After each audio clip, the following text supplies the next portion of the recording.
അന്നയും ഹന്നയും യേശുവിന്റെ ആളാ, യേശുവിന്റെ മക്കളാ. നമ്മൾ നടന്നാലോ ഇപ്പം സൗഖ്യമായാലോ? ഓരോ ഓപ്പറേഷനും അവന്റെ ശരീരത്തിൽ നടക്കത്തില്ല. അവളെ സ്കൂളിലോട്ട് വിടാതെ, അവളെ മുന്നോട്ട് കൊണ്ടുപോകാതെ, കാലൂന്നി നടക്കാൻ സമ്മതിക്കാതെ അവക്കെതിരെ വ്യാപരിക്കുന്ന എല്ലാ പോർവിളികളും മാറട്ടെ. അധികാരത്തോടെ പറയുക, അവളെ സൗഖ്യമാകാം. അന്ന നമ്മളിപ്പോ ഇവിടെ ഓടാൻ പോവാ. ഓടിയാലോ?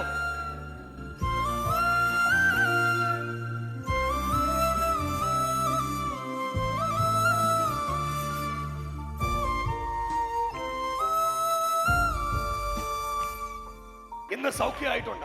ഇനി ഇത് വരത്തില്ല, ഇനി ഇത് വരത്തില്ല.